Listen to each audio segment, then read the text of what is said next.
నమస్తే, welcome to morning bulletin. టీచర్లను జీవితంలో ఎప్పటికీ మర్చిపోలేమని ఆంధ్రప్రదేశ్ ముఖ్యమంత్రి నారా చంద్రబాబు నాయుడు తెలిపారు. ఉపాధ్యాయులకి ఆదర్శవంతమైన వ్యక్తి డాక్టర్ సర్వేపల్లి రాధాకృష్ణ అని పేర్కొన్నారు. ఉపాధ్యాయుడిగా ప్రారంభించి భారతదేశ రాష్ట్రపతిగా ఎదిగిన రాధాకృష్ణ గారి జీవితం అందరికీ ప్రేరణగా నిలుస్తుందని గుర్తు చేశారు. ఆయన జయంతిని గురు పూజోత్సవంగా జరుపుకోవడం ఉపాధ్యాయుల పట్ల ఉన్న గౌరవానికి ప్రతీక అని సీఎం చంద్రబాబు అన్నారు. ఎప్పుడు మా వాళ్ళు చెప్తా ఉంటారు, రేణుగుంట స్కూల్లో టీచర్గా పనిచేశాడని. తర్వాత ఆంధ్ర యూనివర్సిటీలో వైస్ ఛాన్సలర్గా పనిచేశాడు. ఆయన ప్రతిభ ఆయన అంచెలంచెలుగా భారతదేశ ఉపరాష్ట్రపతిగా, అదే సమయంలో భారతదేశ రాష్ట్రపతిగా ఎంపిక చేసే వరకు వచ్చారు. అదే సమయంలో చాలామందిని మర్చిపోతాం, కానీ కొంతమందిని చరిత్ర ఎప్పుడు మర్చిపోదు. అందుకే టీచర్ అంటే టీచర్లకే ఆదర్శవంతమైన వ్యక్తి రాధాకృష్ణ. కాబట్టి మనం టీచర్ డే ఆయన పేరుతో గురు పూజోత్సవం జరుపుకుంటున్నాం. ఆయన ఒక మాట చెప్పాడు, విద్య యొక్క లక్ష్యం సంపాదనే కాదు, విద్య వివేకాన్ని, విమర్శన శక్తిని అందించాలి. అక్షర జ్ఞానం అజ్ఞానాన్ని తొలగిస్తుంది అని డాక్టర్ రాధాకృష్ణ గారు చెప్పారు. ముఖ్యమంత్రి రేవంత్ రెడ్డి గత బీఆర్ఎస్ ప్రభుత్వంపై తీవ్ర విమర్శలు గుప్పించారు. కాళేశ్వరం ప్రాజెక్టు కూలేశ్వరం అయిందని ఆయన ఘాటు వ్యాఖ్యలు చేశారు. నెహ్రూ కాలం నుంచి తర్వాత వచ్చిన అనేక మంది ముఖ్యమంత్రులు నిర్మించిన ప్రాజెక్టులు నేటికి బలంగా నిలిచాయని గుర్తు చేశారు. కానీ 1,00,000 కోట్లు ఖర్చు చేసిన కాళేశ్వరం ప్రాజెక్టు 3 ఏళ్లలోనే కూలిపోవడం బీఆర్ఎస్ పాలనా వైఫల్యానికి నిదర్శనమని రేవంత్ రెడ్డి పేర్కొన్నారు. ప్రజలకు అందుబాటులోకి తీసుకురావాలి. మంత్రివర్గ సహచరులు నాకు ఒక సూచన, హెచ్చరిక చేసిండ్రు. వాళ్ళని పూర్తిగా దుర్మార్గంగా వాళ్ళ మీద ఒక ముద్ర వేసింది గత ప్రభుత్వం. ఇవాళ దుర్మార్గమైన ముద్ర ఎంత పాతుకుపోయిందంటే మీరు చెరిపేసినా చెరగనంత బలంగా వాళ్ళు ముద్రేసిండ్రు, పచ్చబొడిసినట్టు. మరి ఈ వ్యవస్థను మీరు పునరుద్ధరిస్తే మళ్ళీ ప్రజలకు ఇబ్బంది జరుగుతుంది, రైతులకు కష్టం వస్తుంది, రైతులకు నష్టం జరుగుతుందని ఆ ప్రభుత్వం మిమ్మల్ని ప్రచారం చేస్తారు కదా. దీన్ని ఏ విధంగా ఎదుర్కొంటారని నన్ను సహచర మంత్రివర్గ సభ్యులు అడిగినారు. అంటే నేను ఒక మాట చెప్పిన, ప్రభుత్వంలో ఎంతోమంది ముఖ్యమంత్రులు అయినారు, ఎన్నో ప్రాజెక్టులు కట్టారు. పండిత్ జవహర్లాల్ నెహ్రూ గారు మొదలుపెట్టిన మన నాగార్జున సాగర్, శ్రీశైలం, శ్రీరామ్ సాగర్ లాంటి ప్రాజెక్టులు, ఆ తర్వాత ముఖ్యమంత్రులుగా వచ్చిన వాళ్ళు కట్టిన భీమా, నెట్టంపాడు, కోయిల్ సాగర్ ఇలాంటి ఎన్నో ప్రాజెక్టులు కట్టిండ్రు. వాళ్ళందరూ ప్రాజెక్టులు కట్టిండ్రు. ఆ ప్రాజెక్టులు ఈ రోజుకు ఉన్నాయి. మరి గత పాలకులు కట్టిన కాళేశ్వరం కూలేశ్వరం అయింది కదా. కూలిపోయిన కాళేశ్వరాన్ని చూపించి ఆ పార్టీని రద్దు చేస్తారా, లేకపోతే వాళ్ళందరినీ వీళ్ళని తొలగించినట్టు మొత్తం ఉద్యోగాల నుంచి తొలగించడానికి అవకాశం ఉందా అని నేను అడిగిన. నిజంగానే చిన్నదో పెద్దదో తప్పు జరిగితే మొత్తం వ్యవస్థనే రద్దు చేసిండు. 1,00,000 కోట్లు ఖర్చు పెట్టిన కాళేశ్వరం కట్టడం, కూలడం 3 ఏళ్లలోనే జరిగిపోయింది. మరి వాళ్ళనేమనాలి, వాళ్ళకేం శిక్ష విధించాలనో నేను కాదు, ఈ ప్రశ్న నేను అడగను. వేలాది మంది గ్రామ పాలన అధికారులు గ్రామాన వాళ్ళే అడుగుతారు, వాళ్ళే సమర్థించుకుంటారు, వాళ్ళే పేదలకు సేవలు చేస్తారు, వాళ్ళే రైతుల సమస్యల్ని పరిష్కరించే బాధ్యత తీసుకుంటారు. ఎందుకంటే ఎంతో వ్యతిరేకత వారు కల్పించిన ఈరోజు మా రెవెన్యూ శాఖ మంత్రి బలంగా వాదించి ఈరోజు ఈ వ్యవస్థను పునరుద్ధరిస్తున్నాడు. ఇవాళ పూర్తి బాధ్యత రెవెన్యూ మంత్రి పొంగులేటి శ్రీనివాసరెడ్డి గారు మీ తరఫున వకాల్తు తీసుకున్నాడు. నాకు వారి పట్ల మీ పట్ల సంపూర్ణమైన విశ్వాసం ఉన్నది, నమ్మకం ఉన్నది. తెలంగాణ సాధనలో భాగస్వాములైన మీరు, ప్రజాపాలన అధికారంలోకి రావడానికి భాగస్వాములైన మీరు ఈ ప్రభుత్వానికి చెడ్డ పేరు వస్తే నాకు, మీకు, మీ సోదరుడు పొంగులేటి శ్రీనివాసరెడ్డి గారికి కూడా చెడ్డ పేరు కాదా? ఇవాళ అందుకే ఏ చెడ్డ పేరు రాకుండా ఖచ్చితంగా మంచి పరిపాలన అందించి భూభారతి చట్టాన్ని అమలు చేయడమే కాదు, సాదా బైనామాలను కూడా ఎక్కడ వివాదాలకు తావు లేకుండా ఖచ్చితంగా మా గ్రామ పాలన అధికారులు అమలు చేస్తారని మంత్రివర్గానికి నేను హామీ ఇచ్చిన. అందుకే మిత్రులారా, ఈ భూమితో చెలగాట మాడినోడు, ఈ భూమి మీద ఆధిపత్యం చెలాయించాలనుకున్నాడు కొమరం భీము నుంచి మొదలు పెడితే ఈనాటి ధరణి పోర్టల్ తీసుకొచ్చిన వాళ్ళ వరకు ఎవ్వరు కూడా ఈ భూమి మీద ఆధిపత్యాన్ని సాధించలేదు. అది అసాధ్యం, అది అసాధ్యం అని నేను ఈ సందర్భంగా తెలియజేయదలుచుకున్నా. ఏ గతి పట్టిందో నిజాం నవాబులకు, రజాకర్లకు, భూస్వాములకు, జాగీర్దారులకు, జమీందారులకు ఆనాటి సాయుధ రైతాంగ పోరాటంలో ప్రజలు ఏ విధంగా గుణపాఠం చెప్పినరో, ధరణి ముసుగులో దోపిడీకి పాల్పడాలనుకున్న వాళ్ళకు కూడా ప్రజాస్వామ్య పద్ధతిలో ఈనాడు మీరు గుణపాఠం చెప్పినరు. అందుకే ప్రజాపాలన వచ్చింది. ఇందిరమ్మ రాజ్యంలో మళ్ళీ మీ కొలువుల జాతర మొదలైంది. అందుకే ఇది మీ ఆత్మ గౌరవానికి సంబంధించిన సమస్య. ఇది ఉద్యోగం కాదు, ఇది భావోద్వేగం. మిమ్మల్ని చాలా సమాజం ముందు దోషులుగా నిలబెట్టే విధంగా చిత్రీకరించారు. ఇవాళ వాళ్ళకున్న అధికారాన్ని, ఆ రోజు ఉన్న టీవీలు, పేపర్లను అన్నిటిని అడ్డం పెట్టుకొని మీ మీద రోజుల కొద్దీ విష ప్రచారాలు కల్పించి మిమ్మల్ని దోషులుగా తెలంగాణ సమాజం ముందు నిలబెట్టే ప్రయత్నం చేసిండ్రు. ఒక రకంగా ఈ తప్పుడు ప్రచారం బలంగా ప్రజల మెదళ్లలో నాటుకుపోయే విధంగా ఈ విష ప్రచారాన్ని ఆనాటి పాలకులు కల్పించారు. అందుకే మిత్రులారా, జాగ్రత్తగా ఉండండి. ఈరోజు సమయస్ఫూర్తితో, సంవయనంతో మనం అందరం వ్యవహరించాలి. రేపు జరగబోయే కార్యక్రమాలలో మీరు క్రియాశీలక పాత్ర పోషించాలి. గతంలో ఏదైతే మన మీద ముద్ర వేసిండ్రో ఆ ముద్రను తొలగించుకోవడమే కాదు, ముద్ర వేసిన ఆనాటి పాలకులు తప్పుడు విధానాలు, ధరణి పేరు మీద పాల్పడ్డ దోపిడీలను ప్రజలకు వివరించే విధంగా మనందరం ఈనాడు ప్రతిజ్ఞ చెయ్యాలి. గత వైసీపీ ప్రభుత్వ పాలనలో దాదాపు 12 లక్షల మంది పిల్లలు ప్రభుత్వ పాఠశాలలకు దూరమయ్యారని ఆంధ్రప్రదేశ్ మంత్రి నారా లోకేష్ విమర్శించారు. ఉపాధ్యాయులను ఏకంగా వైన్ షాపుల ముందు కాపలా కాయడానికి పెట్టిన ఘటనలు జరిగాయని గుర్తు చేశారు. జీతాలు కూడా ఎప్పుడొస్తాయో తెలియని పరిస్థితి ఉండేదని పేర్కొన్నారు. అంతేకాదు, చివరికి ఎన్నికల డ్యూటీ నుంచి కూడా ఉపాధ్యాయులను తప్పించాలని గత ప్రభుత్వం ప్రయత్నించిందని ఆరోపించారు. ఏసర్ రిపోర్ట్లో కూడా ఈరోజు లెర్నింగ్ అవుట్కమ్స్లో మనం వెనకబడిపోయే పరిస్థితి. ఉపాధ్యాయుల్ని ఏకంగా వైన్ షాప్ ముందల ఆనాడు కాపలా కాసేదాన్ని కూడా పెడతాం జరిగింది. ట్రాన్స్ఫర్ విషయంలో నేను ఎంత తక్కువ మాడితే అంత మేలేం, ఎందుకంటే గతంలో ఎలా జరిగిందో నాకన్నా మీకే బాగా తెలుసు. ఇంకా జీతాలు ఎప్పుడు వస్తే కూడా తెలియని పరిస్థితి ఆ రోజులు కూడా మనందరం చూసాం. చివరికి మిమ్మల్ని ఎలక్షన్ డ్యూటీ నుంచి కూడా తప్పించాలని గత ప్రభుత్వం ప్రయత్నించింది. సో ఇన్ని కష్టమైన పరిస్థితుల నుంచి ఈరోజు మొత్తం దేశానికి ఆంధ్ర రాష్ట్రంలో ఏదో జరుగుతుంది, అద్భుతమైన ఫలితాలు రాబోతున్నాయని మొత్తం దేశం మన వైపు చూసే విధంగా మీరు చేసినందుకు ఈ సభాముఖంగా ఉపాధ్యాయులందరికీ పేరు పేరున నా హృదయపూర్వక ధన్యవాదాలు తెలుపుకుంటున్నాను. మంత్రి కోమటిరెడ్డి వెంకటరెడ్డి వ్యాఖ్యలపై మాజీ మంత్రి జగదీష్ రెడ్డి తీవ్రంగా స్పందించారు. ఎప్పటికైనా కోమటిరెడ్డి వెంకటరెడ్డి, సీఎం రేవంత్ రెడ్డి ఇద్దరూ బీజేపీలో చేరతారనే సందేహం లేదని ఆయన వ్యాఖ్యానించారు. రాష్ట్రంలో పరిస్థితులు రోజురోజుకు దారుణంగా మారుతున్నాయని, ఎస్ఎల్బీసీ వద్ద చనిపోయిన శవాలను కూడా ప్రభుత్వం బయటకు తీయలేకపోతుందని విమర్శించారు. ఎంత సిగ్గుమాలిన పని అంటే, ఎస్ఎల్బీసీకి మళ్ళీ పోదాం రేపు ఎల్లుండో. ఒక దిక్కు గన్ని 100 టీఎంసీల నీళ్లు సముద్రం పాలవుతున్నాయి.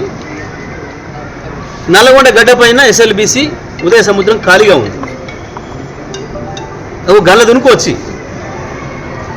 సిగ్గు లేకుండా ఇంకా మేము ఎస్ఎల్బీసీ పూర్తి చేస్తాం, మేము ఎందుకు చేస్తాం, చచ్చిపోయిన శవాలు తీయడానికి దిక్కు లేదు ఇప్పటివరకు. బహుశా ప్రపంచంలో ఏడ ఉండదు గింత సిగ్గుమాలిన, గింత చేతగాని గింత ప్రభుత్వం. చనిపోయిన శవాలు కూడా బయట ఇదలేని ప్రభుత్వం. ఇంకా అంటే మేము ఏందో చేస్తాం, ఏందో పీకుతాం, ఏందో ఏం మాట్లాడండి కదా, సిబిఐకి ఇచ్చి ప్రధానమంత్రిని కలుస్తా అని.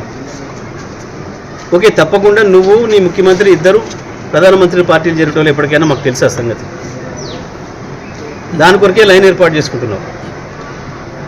పోయినప్పుడల్లా గడ్కరీని కలిసి వచ్చాడు నువ్వు, నీ ముఖ్యమంత్రి రాజశేఖర్ అమిత్ షాను ఇంకోటి కలిసి వచ్చాడు. ఎప్పటికైనా మీరు అందరూ పోవాల్సిన వాళ్ళు ఇద్దరు, అందులో సందేహం ఏం లేదు. సిబిఐకి ఇచ్చిన వెంటనే ఇవ్వాలి. ఎందుకు మీరు బీఆర్ఎస్ ప్రెసిడెంట్ కేటీఆర్, మాజీ స్పీకర్ పోచారం శ్రీనివాసరెడ్డి రాజకీయాలపై స్పందించారు. బాన్సువాడలో పోచారం ఓడిపోవడం ఖాయమని ధీమా వ్యక్తం చేశారు. 40 ఏళ్ల రాజకీయ అనుభవం ఉన్న ఆయన ప్రస్తుతం ఏ పార్టీలో ఉన్నాడో చెప్పుకోలేని దయనీయ స్థితిలో ఉన్నారని కేటీఆర్ విమర్శించారు. అయితే బీఆర్ఎస్ లో ఉన్న ప్రతి కార్యకర్త మాత్రం తెలంగాణను సాధించిన పార్టీలో ఉన్నామని గర్వంగా చెప్పుకోగలరని అన్నారు. రాష్ట్ర ప్రభుత్వం పార్టీ ఉన్నంత కాలం అత్యున్నత స్థాయిలో 10 ఏళ్ల పాటు అన్ని పదవులు కూడా వారు అనుభవించారు. పార్టీ ఓడిపోయిన తర్వాత కూడా పార్లమెంట్ ఎన్నికల ముందు ఆయనకే పెద్దపీట వేసి ఆయననే మరి ఒక 5-6 ముఖ్య సీనియర్ నాయకులతో ఆయన్ని కడేశ్వర్ గారిని, కేశవరావు గారిని, హరీష్ రావు గారిని, నిరంజన్ రెడ్డి గారిని ఇట్లా సీనియర్లతో ఒక కమిటీలో వేసి పెద్ద కేసీఆర్ గారు అలాంటి సమీక్షా సమావేశాలు పార్లమెంట్ లో వారీగా నిర్వహించమంటే నిర్వహించాం. అప్పుడు కూడా అందరికంటే ఎక్కువ గట్టిగా మాట్లాడి పోచారు కాదు, ఏం కాదు ఇట్లాంటి చాలా చూసినాం, తప్పకుండా మళ్ళీ తిరిగి మనం ఒక గోడకి బంతి కొడితే ఎంతైతే వేగంగా ఎక్కువ వస్తాం అంతకంటే వేగంగా వస్తాం మేము అని చాలా గొప్పగా చెప్పింది పోచారు. అట్లాగే కేసీఆర్ గారు ఈ తిమ్మాపూర్ లో ఉండే తిరుమల తిరుపతి దేవస్థానానికి వచ్చినప్పుడు ఆ రోజు అందరి ముందు ప్రజలు కట్టే కాలే వరకు మీ నాయకత్వంలో నడుస్తామని మాటించి దేవుడి సాక్షిగా పెద్ద ఎందుకు మాట తప్పినారో నాకు తెలియదు. కానీ మొత్తానికి ఈ రోజు కాంగ్రెస్ పార్టీలో చేరినారు. వాళ్ళ దురవస్థ ఏంటి అంటే పోచారం గారిని ఆయన ఇవాళ ఏ పార్టీలో ఉన్నారు మీరు అని చెప్తే విలేకరులు అడిగితే చెప్పుకోలేని దురవస్థలో ఉన్నాడు. ఎందుకు? ఒకటే కారణం, ఇవాళ స్పీకర్ గారి దగ్గర విచారణ జరుగుతుంది. డిస్క్వాలిఫికేషన్ పిటిషన్ ఎదుర్కొంటున్నారు. ఎమ్మెల్యే పదవి పోతుంది నీ కాంగ్రెస్ లో ఉన్నా అంటే, అందుకే ఇంకా టీఆర్ఎస్ లో ఉన్నా చెప్తున్నారు వచ్చి స్పీకర్ గారి దగ్గరికి వచ్చి. కానీ ఒకటి మాత్రం పక్కా, ఇవాళ ఆయన ఏం చెప్పినా ఎన్ని రకాలుగా తిమిని పంపిణీ చేసే ప్రయత్నం చేసినా రాబోయే 6 నుంచి 9 నెలల కాలంలో బాన్సువాడలో ఉప ఎన్నిక వచ్చేది ఖాయం. సుప్రీంకోర్టు సీరియస్ గా ఉంది. వీళ్ళు వాళ్ళు కాదు, సుప్రీంకోర్టు భారతదేశ అత్యున్నత న్యాయస్థానం, సర్వోన్నత న్యాయస్థానం సుప్రీంకోర్టు.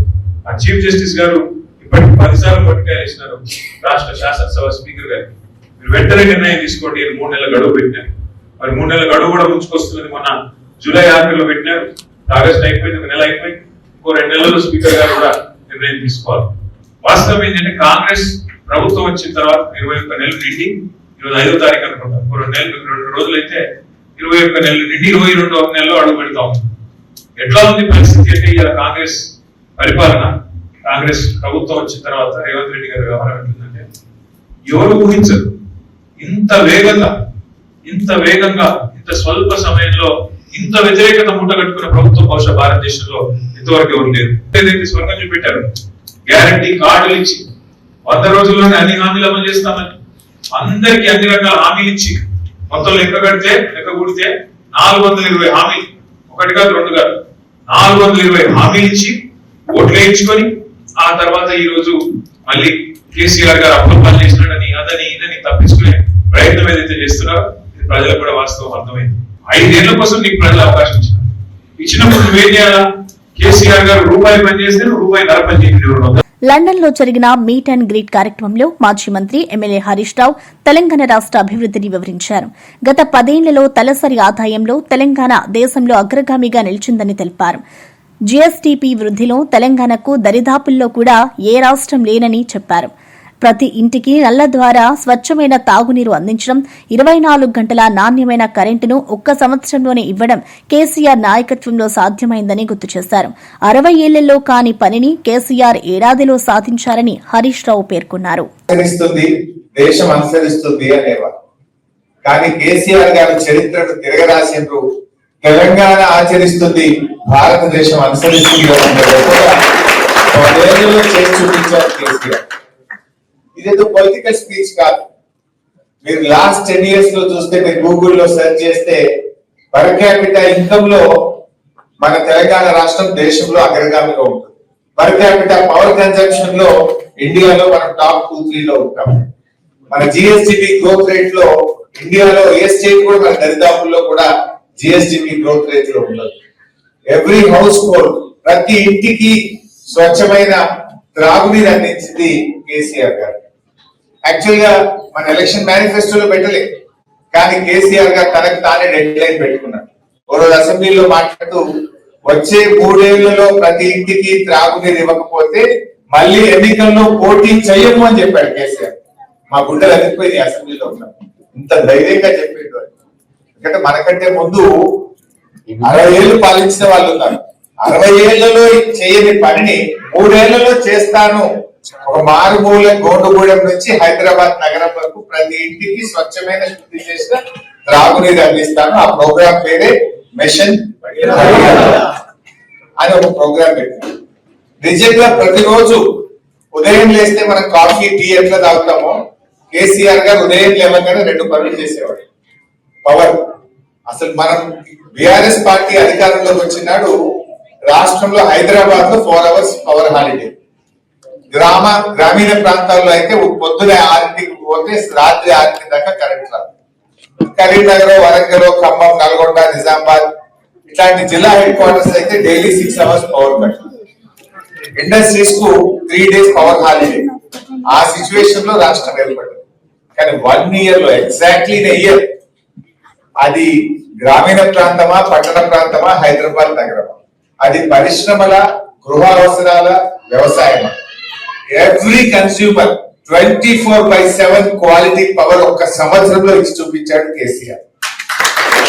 60 ఏళ్లలో దాని పని ఒక్క సంవత్సరంలో చేసి చూపించింది బీఆర్ఎస్ ప్రభుత్వం. అంటే అది కమిట్మెంట్, డెడికేషన్. ఉదయాన్నే మనం కాఫీ తాగినట్టు కేసీఆర్ గారు పొద్దున్న లేవగానే ఇలా పవర్ డిమాండ్ ఎంత, ప్రొడక్షన్ ఎంత, what is the gap, how to make it out, ఎంత పర్చేస్ చేయాలి అవసరమే. కానీ ఉదయాన్నే ఫస్ట్ తన ఐప్యాడ్ తీసుకొని పవర్ డిపార్ట్మెంట్ చూసేవారు, దాని మిషన్ భగీరథ ప్రోగ్రెస్ చూసేవారు. ఇట్లా ఒక డెడికేషన్ తో పనిచేస్తారు. Not like a chief minister, he work like a CEO of an organization. అంత డెడికేటెడ్ గా, ఫోకస్డ్ గా పనిచేయడం వల్ల ఆ రకమైన అద్భుతమైన ఫలితాలు వస్తాయి. తాడిపత్రి వైపు బయలుదేరిన కేతిరెడ్డి పెద్దారెడ్డి ఈ రోజు తిమ్మంపల్లిలోని లక్ష్మీ వెంకటేశ్వర స్వామి ఆలయంలో ప్రత్యేక పూజలు నిర్వహించారు. సుప్రీంకోర్టు ఆదేశాల మేరకు తాడిపత్రికి పెద్దారెడ్డి వెళ్తున్నట్లు తెలుస్తోంది. ఈ నేపథ్యంలో ప్రాంతంలో భద్రతా ఏర్పాట్లు కట్టుదిట్టం చేయబడ్డాయి. భారీగా పోలీసులు మోహరించడంతో తాడిపత్రిలో కాసింత ఉద్రిక్తత వాతావరణం నెలకొంది. పెద్దారెడ్డి పర్యటనను చూసేందుకు స్థానికులు పెద్ద ఎత్తున తరలివచ్చారు.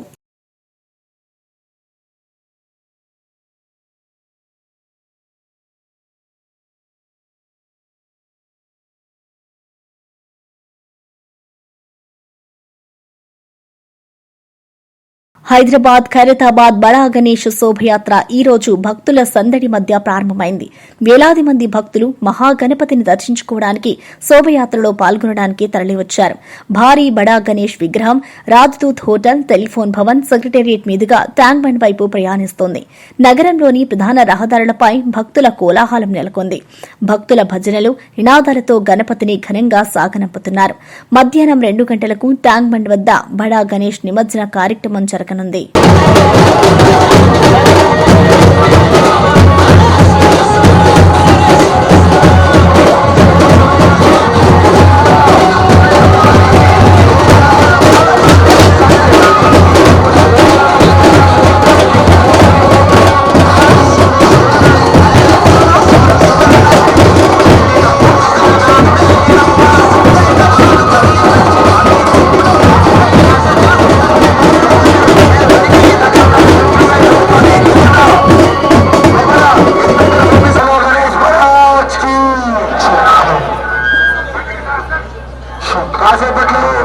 గణేష్ ఉత్సవ కమిటీ అధ్యక్షుడు దానం నాగేందర్ గారు విచ్చేస్తున్నారు.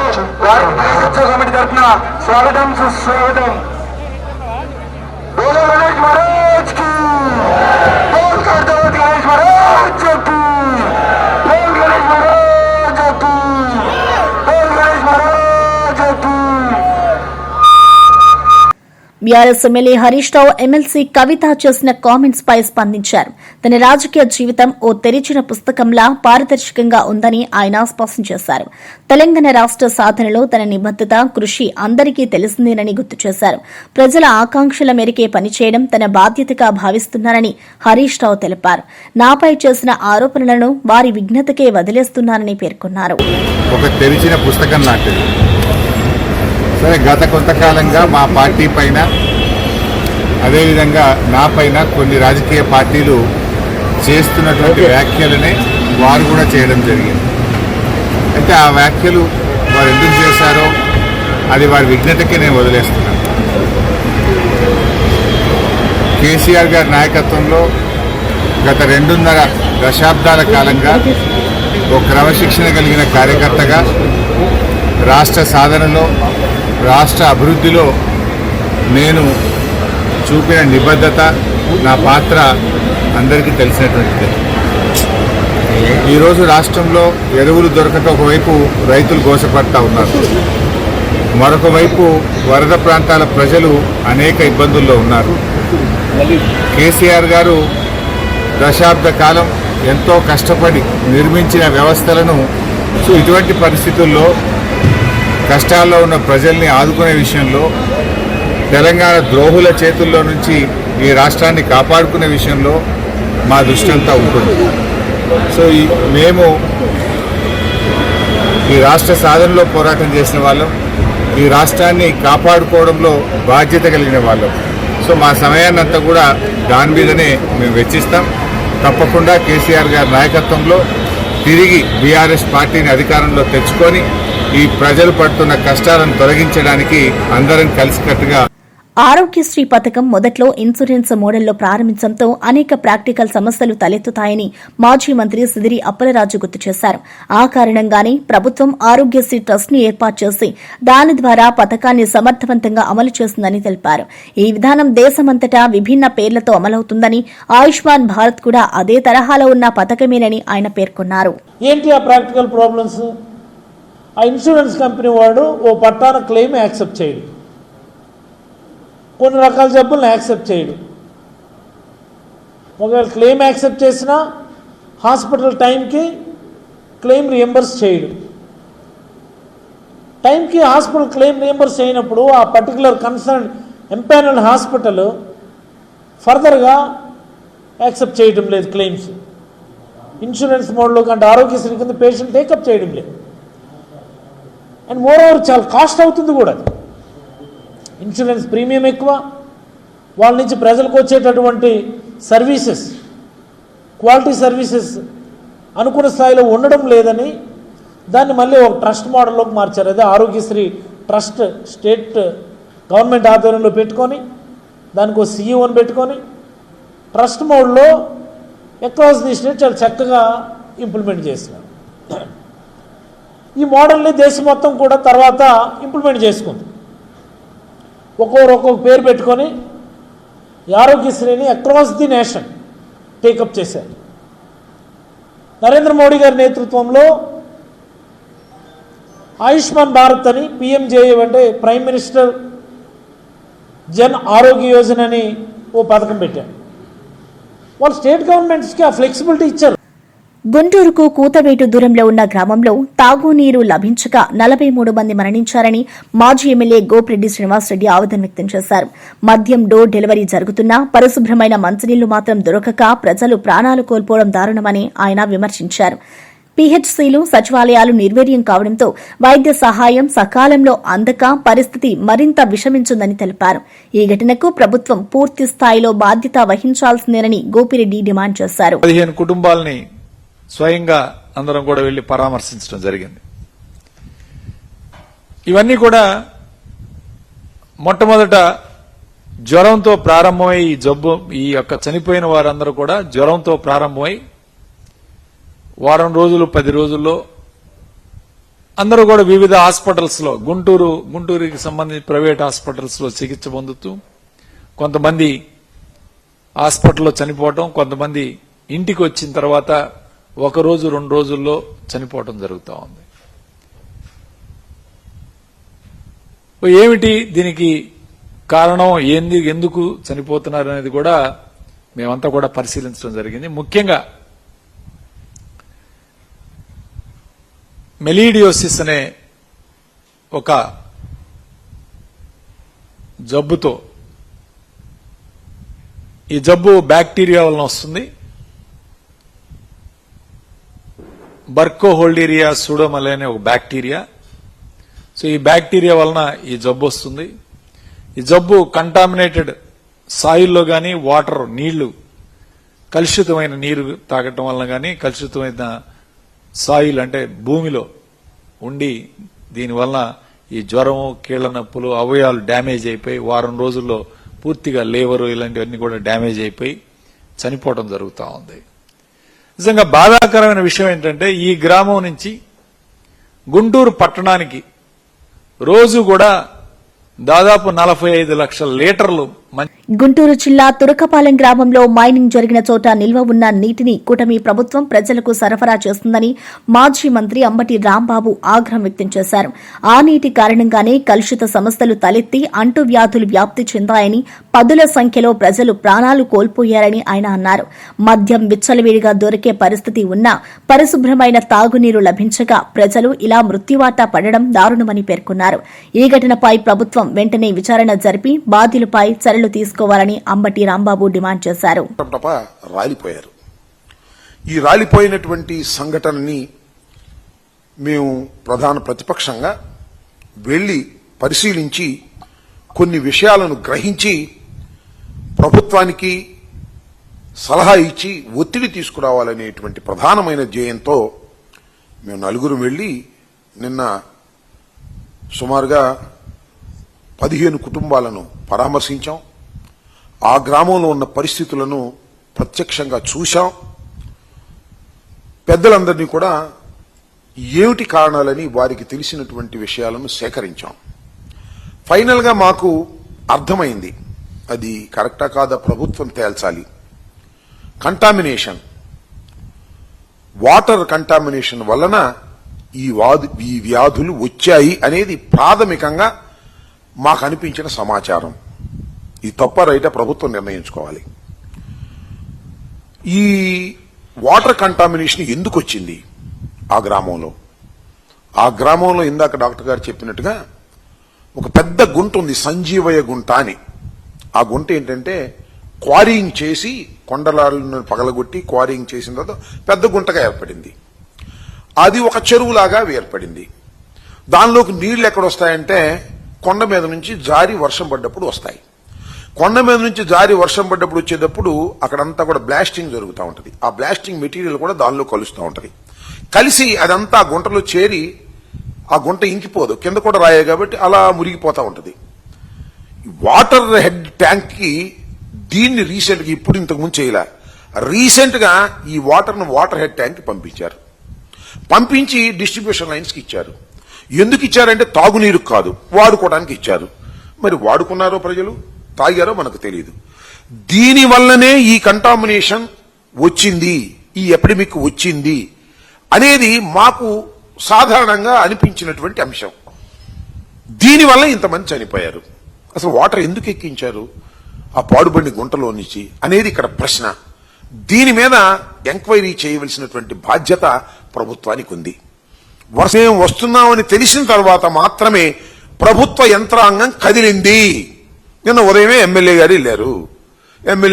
ఇవాళ ఏదో ఎంపీ గారు, మరి ఆరోగ్య శాఖ మంత్రి గారు వెళ్తున్నారు అన్నారు. ఎంతవరకు వెళ్లారో మాకు తెలియదు. అక్కడ పరిస్థితులన్నీ మేము గమనించింది ఏమిటంటే ప్రధానంగా అక్కడ ఒక పల్లె వెళ్ళాం. అక్కడ ఒక మహిళ చెప్పింది, ఏమండి ఈ వైఎస్ఆర్ ప్రభుత్వం ఉన్నప్పుడు మా ఊళ్ళో బెల్ట్ షాప్ ఒకటి కూడా లేదండి, ఇప్పుడు మా ఊళ్ళో 5 బెల్ట్ షాపులు ఉన్నాయి, 3 మా పల్లెలోనే ఉన్నాయి, టపటపా దొరుకుతుందండి మద్యం, మంచులు అయితే దొరకటం లేదండి అనేటువంటి ఆవేదన ఆమె వ్యక్తం చేసింది. దీన్ని బట్టి మాకు అర్థమవుతుంది ఏంటంటే మందు మాత్రం విచ్చలవిడిగా ఇస్తున్నారు, మంచినీళ్లు మాత్రం ఇవ్వడం లేకపోతున్నారు. కేవలం ఆ ట్యాంకులోంచి వచ్చేటటువంటివే కొనుక్కోవాలన్నా కూడా పేద ప్రజానీకం కొద్దిగా ఇబ్బంది పడుతున్నటువంటి సందర్భం. నేను ఇక్కడ ఒకటి గుర్తు చేస్తాను మీ అందరికీ కూడా. చంద్రబాబు నాయుడు గారు చాలాసార్లు చెప్పాడు, గుర్తుంది కదా, బెల్ట్ షాప్ పెడితే బెల్ట్ తీస్తా అన్నాడు. మరి బెల్ట్ తీసిన సందర్భమే లేదు. నిజంగా ఎందుకు ఈ విషయాన్ని ఇక్కడ ప్రస్తావన చేస్తున్నానంటే మందు బాబులకు ఈజీగా ఇన్ఫెక్షన్ వస్తుంది, షుగర్ ఉన్న వాళ్ళకి ఈజీగా ఇన్ఫెక్షన్ వస్తుంది. ఈ వస్తున్నటువంటి వాటర్ కంటామినేషన్ తో వాళ్ళు చనిపోవడానికి ఇది కూడా ఒక ప్రధానమైన కారణం అనేది అర్థమవుతా ఉన్నది. ఆరోగ్య శాఖ మంత్రి గారు రావాలి, దాన్ని పరిశీలించాలి అన్నాం. మరి వాళ్ళు వస్తామన్నారు, మరి వచ్చారో రాలేదో మాకు తెలియదు. That is our demand. Number 2, మీరు మంచినీళ్ళని ఫ్రీగా ఇవ్వండి. ఏది మినరల్ వాటర్ శుభ్రపరిచినటువంటి నీరుని కొంతకాలం ఆ గ్రామానికి ఎవరైతే చనిపోయారో పేద ప్రజానీకం వారికి కాంపెన్సేషన్ ఇవ్వండి. ఇది మానవ తప్పిదం వల్ల జరిగింది తప్ప వారి దురదృష్టం వల్ల జరగలేదు, ఇది సహజ మరణాలు కాదు అనేది నిర్ధారణ అవుతుంది. వారే చెప్తున్నారు, వారి పత్రికలే చెప్తున్నాయి.